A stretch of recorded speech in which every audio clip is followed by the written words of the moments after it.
Hey, what's up? My name is Jonathan Fink. This is my audiobook series, and today we'll be reading The Republic Baseball League, Volume 1, Chapter 18, The Dissertation. If you enjoy this, please give it a like, and if you really enjoy it, please subscribe. Thanks so much. Appreciate you. After his brief, encouraging meeting with Dean McGregor, Professor Dempsey walked away back to his office. He put on his Kansas City Monarchs jersey, pulled down the shades to darken the room, turned on the blue, white, and red Kansas Jayhawks lamp on his desk, and called Sarah to give her his good news. Then he opened his laptop and went to the university website to schedule an appointment to present his PhD dissertation to the dean and other tenured members of the economics department. With a few more clicks, he entered the required information and confirmed the appointment. Dempsey took a deep breath and clicked on the Out of the Park Baseball 22 icon on his computer screen. After the software loaded, he clicked Create a New League and then selected the option to customize your league. He recreated the class project Baseball Simulation League with a few adjustments. The minimum wage was set at $35,000 per year for baseball players.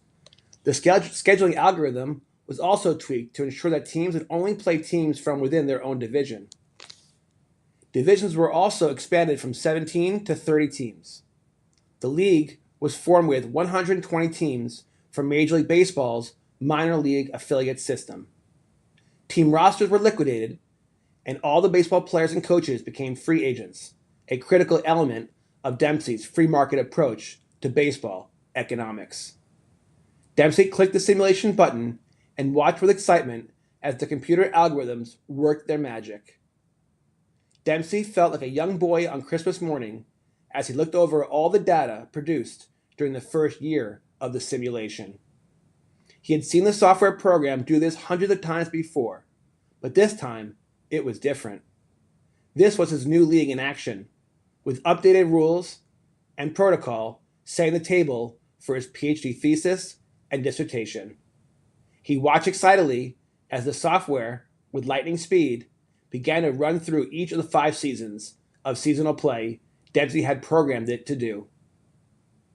Dempsey took a break from his computer, left his office, and headed to the cafe. Deep in thought while sipping hot coffee, he realized that all of the many hours he spent on the 3rd floor of the university library researching baseball economic history was time well spent. So much of the material he accumulated would find its way into his thesis.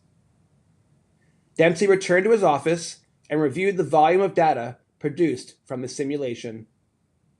Dempsey devoted the next few days analyzing the data more carefully in greater detail. At the end of the first fiscal year, many teams in the simulation earned a profit.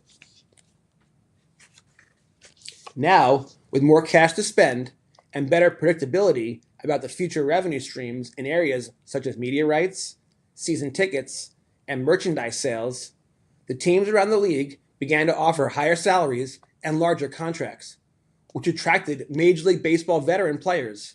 Carlos Rondon, Jake Arrieta, Wade Miley, and Brandon Belt were the well-known baseball players who joined a Republic Baseball League Division I team for the 2022 season. Division II had even more Major League Baseball veterans join teams, including Alex Cobb, Michael A. Taylor, Marwin Gonzalez, Josh Harrison, Matt Carpenter, Matt Harvey, Starlin Castro, and Jonathan Villar. Familiar MLB names that joined RBL Division III teams included Matt Wieters, Edison Volquez, Dexter Fowler, Seth Lugo, and Adam Eaton. Even Division IV teams were able to sign veteran MLB players such as Josh Reddick and D. Strange Gordon. As Dempsey expected, team rate payrolls increased dramatically from 2021 to 2022, but so did team revenues. More Republic Baseball League teams earned an annual profit in 2022, and by the end of 2023, Every team in the league was profitable. The profits were not just enjoyed by the team owners. The baseball players benefited as well. The average player salary in 2023 was $120,000. Many of these baseball players were playing in the former MLB minor leagues, earning at most $15,000 per season. According to the feedback reported by the Out of the Park Baseball software, the fans were also sharing in the success of the Republic Baseball League. Attendance around the league was robust, and most teams consistently played in front of large crowds. The fans enjoyed higher quality baseball on the field each season, while ticket sales remained low and extremely affordable for a typical family of four to attend a game. The promotion and relegation system also proved to be critical to the league's success, as even teams way down in the division standings still had a reason to fight hard until the end of the season. As a result, the fans remained engaged for all 162 games. Dempsey's out of the park baseball experiment proved to be a great success. Major League Baseball teams continued to enjoy multi-million-dollar television contracts, and their 30 teams continued to pay multi-million-dollar salaries to their top players. Top prospects, such as Bobby Witt Jr., remained in Major League Baseball, and top college prospects, such as Robert Moore, were drafted by MLB teams and signed contracts. The Republic Baseball League proved to be a healthy economic counterbalance rather than a threat to Major League Baseball. Dempsey felt equally certain that D. McGregor and his contemporaries in the economics department would reach the same conclusion. Dempsey had previously spent months researching material and drafting sections for his thesis. So, all he had left to complete the paper was to add recently accumulated comparative data from the 5-year RBL simulation. This didn't take him very long, and he was pleased with the final product. He reread his dissertation one last time, from beginning to end, and felt completely satisfied that it was ready for submission. All that remained on his long road to his PhD in economics was his oral presentation. Dempsey spent 2 days practicing, pretending he was speaking in front of the PhD review board. First, he practiced in silence. Then, he practiced out loud. Then, he practiced in front of a mirror. Finally, he practiced in front of Sarah, who made a few suggestions and offered some good advice. Given all this practice and the quality of his thesis, Dempsey was confident that his oral presentation in front of the dean and the economic department professionals would go well. Dempsey arrived early on campus for his big day. Although confident, he was still a little anxious as he walked from his office to the large conference room where he would give his oral presentation. When he entered the room, he saw a copy of his thesis on the desk. He said, "Thank you all for coming to my PhD dissertation today. I hope you find my presentation interesting and captivating, and that you conclude that it breaks new ground related to politics, economics, and the business of baseball."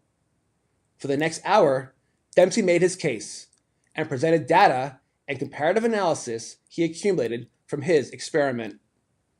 To conclude his presentation, Dempsey made these closing remarks. He said, "Major League Baseball is broken. It has been broken for a very long time. The 30 MLB teams continue to earn millions in profits annually, and franchise values continue to increase. Yet the fan experience continues to decline. The cost to attend a ballgame continues to increase, and hundreds of minor league baseball players are still getting paid an annual salary below the poverty line. These problems persist because Major League Baseball continues to enjoy its antitrust exemption. With congressional and Supreme Court protection, Major League Baseball operates like an authoritarian, communist government that embraces an economic model akin to a monopolistic oligopoly. This oligarchy conspires to squeeze the minor league baseball players to maximize profits. Enough is enough. The time has come for change. Positive change. Evolutionary change. Professional baseball needs to get back to its original American values and dig its roots in deep so that the business of baseball once again embodies the spirit of libertarianism that was in the hearts of our American founding fathers. To quote a phrase, as goes baseball, so goes the United States of America. And as goes the United States of America, so goes the world. May current and future generations in this great country continue to fulfill the promise of the American dream, and may each citizen and every immigrant that arrives to this land enjoy life, liberty, property, and the pursuit of happiness, and professional baseball without its antitrust exemption. May God bless America, and may the baseball gods bless the Republic Baseball League. Thank you very much. End of chapter 18. Up next, chapter 19, The Golden Age.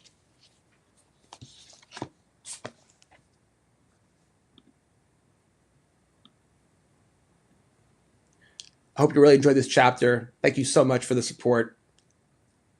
As always, God bless. This month, we have some great sports card stories from across the U.S. and talk to an author from nearby Leawood, Kansas, who has written a book about returning to collecting after 3 decades away.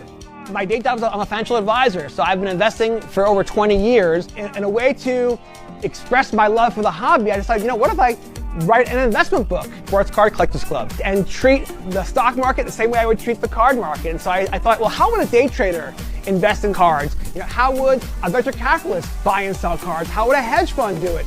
As I would go through my trials and tribulations, I realized that for as much fun as I was having investing, there was something missing. And one day I was watching the Royals game on television, and it was a rain delay. And the Card Life television show came on. I was watching that episode, I was watching Matt Strom open cards and rip packs, and I started getting the warm, fuzzy feeling. I said, this is what I want to be doing. I want to get back to really collecting and ripping cards and building sets. And that's where the story of my book has a change. I go from investing back to collecting. I'll also open a variety of boxes from different sports. So he hit the home run off me in like the 7th inning. And then in the 8th inning, JT hit a double, so he's standing on second. And Mason Wynn asked him, he's like, hey JT, he's like, I heard Strom collects cards of guys that take him deep. He's like, does that mean he's gonna send me over a couple cards to sign tomorrow? And after the game, we had won. I mean, winning is the only thing that's important to me. So it's like, I was good after the game, whatever, and JT comes up to me and he's like, hey Stromy, he was really genuine. Like he wasn't taking shots. And I'm like, what are you talking about? He's like, well, when I got to second, Mason asked if you're gonna send a card over for him.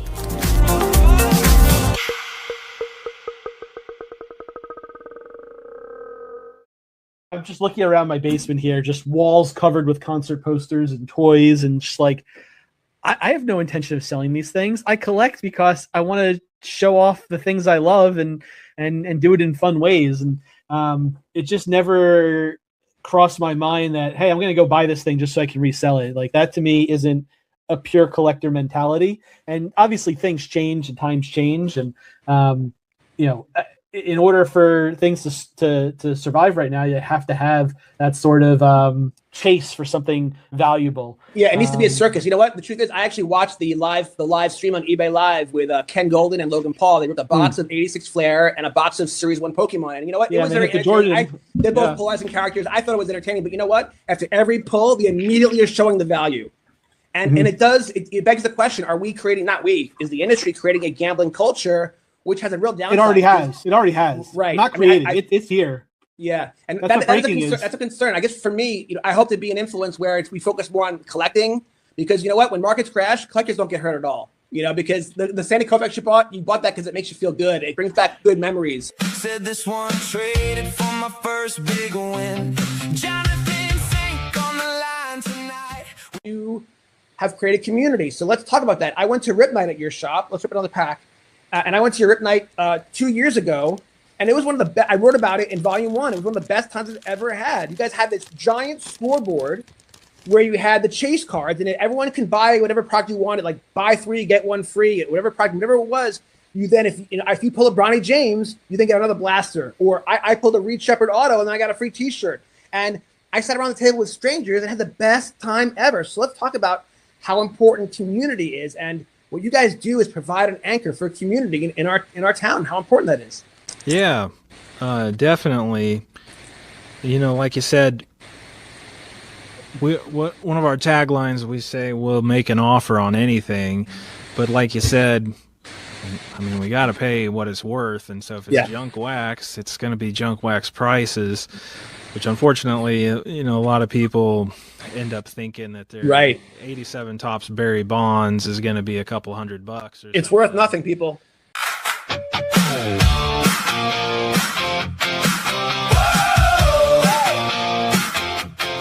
Brand and notoriety. And so when you're pitching these stories to these athletes, like I've reached out to a couple of different athletes about writing a potential article about their collections and having them kind of share their story. And it's like, yes, like I write for collectibles on SI, which is under the Sports Illustrated umbrella. It does carry weight. Like it does, people recognize that brand. It is important. And so I'm super grateful that I've been given the opportunity to write for that staff. The top segment that was done by you on you was so well produced, right? Did all that come from the conversation you had with Michael Rubin? Is that how that put you on the map to such an extent that all those opportunities happened? How did that happen? Did you get a call one day? Said this one traded for my first big win. Jonathan Fink on the line tonight with a pack in hand and a story that bites. I didn't even collect when I was 3 years old, like when this card came out, but oh, he just pulled a good one. Roman Anthony, you know, from Dempsey, I love Wichita State. Yeah. I would have been thrilled if he went to Tulane, but his parents have roots in Nebraska. So for him, it was coming home. And so Nebraska got a good one. And so I'm not surprised that program's on the rise because they got a great stadium. They have great resources. They got a great fan base with people like you. And their recruiting is fantastic. They're finding the talented kids. So yeah, in fact, the Big Ten. So yeah, Will Bolt, the head coach, he actually played at Nebraska when I was traveling with the Nebraska team in the late '90s. He was down at Texas A&M when I worked at Texas A&M. Rob Childress is the pitching coach, and I was on the hiring committee that hired him away from Nebraska to come down at Texas A&M, and they're thrilled that he's back here in Nebraska. He's a genius. The number of players in pro ball right now that went through Rob Childress, so he'll be under good guidance when he gets up here to Nebraska. They're good people. One kid found a mantle in the rain. One old friend came back with the same old chain. Talk to me about the reaction of the players, the other players, when they see this bat putter. Are they flipping out? They freak out when they see it? And they see it and they're like, they just stop. Yeah, let's go. Yeah. So the reason why I asked that question is because I had that experience literally yesterday. So when I first got the bat putter, I think I bought it 6 months ago, and it's customized for the Republic Baseball League, which is so cool. And now that I realize, now that I love it so much, and I got to use it yesterday, I'm like, I got to start buying them for different people. Like anyone's a guest on my show, they're gonna get a bat putter, okay? Yeah. But the point is, I never use it because I thought it was too sacred to me. I keep it in my office like a sacred shrine. It means so much to me. But then I was like, after watching all these videos and stuff like that, like, you know what? There's this indoor amazing place in Kansas City called Tap-Ins. Okay, they have an outdoor putt, but also indoor. And depending on the weather, the whole thing, it's an amazing atrium, and it's become a successful business. Yeah. And I was like, you know what? That's a perfect. It was a hot day. I'm like, it's a perfect thing to do. So my buddy Paul Greenwood, who I featured in my first book, we went and played around. And when I showed up with this bat putter, people were freaking out. They were literally losing their minds, and that's when I realized. So then, and then, by the way, it was a Sunday, middle of the day, hot as heck. I want to see how it gets made, but you probably do actually. I want to see if there's quality control testers there. But you know, attention! If anyone in the tops is watching, Grip and Rip we want to get invited to a tour at a factory. The two of us. I told them I would work for free. Right. I would work absolutely free. I want to see how their stuff's made. Yeah, I'm curious. But like collation is like I'm sure there's a bunch of engineers that sit around and design. Got some breaking news for you. Yeah. Slab just texted me. No way. What do you say? Looks like this is the first year to hear it. Who is that? Right. Let me see here. Breaking news. Grip and Rip. Breaking news. Oh, U.S. agent. Okay, so I just got told that the finest mega boxes are going to be really, really, really good. Oh, interesting. 1.6 numbered cards a box. So you're guaranteed one numbered card with a 60% chance to pull a second numbered card. Wow, and interesting. Autos are 1 in 3. Whoa. So do you think that Topps decided to go big because this is their first year with Topps Finest in retail? I'm going to say yes. Yes. Right? Because I do think so. You usually get so upset with the delayed numbers, like they're delaying them. Or maybe, by the way, I don't know if it's a conspiracy that the odds are coming out later. I just think that maybe they're just not as efficient as they used to be. You might have watched this game back I'm when, sure I did. Currently, yeah, it's Derek only Coleman. Yeah, he was on my fantasy team for sure. pretty crazy to think, in the future you would be able to collect that moment that you watched. Right. And by the way, check that out. It's worth $198 versus the ones that are worth 35 cents because it makes sense. Because the same way that you value your 1964 Willie Mays card, you're going to value your Drazen Petrovic, and you're not going to want to give it up unless it's for a very, very good price because you love that memory. And what's wild is the same way that you get the warm fuzzy feeling with dopamine hit, whatever, when you look at a card on your shelf, it's the same thing. But when you're online at the bank, you don't have your cards with you, Paulie, but you do have your phone, and you can pull up your Drazen Petrovic and pay respect to him and watch a couple of his awesome plays that give you the warm fuzzies because you can. It's wild. And so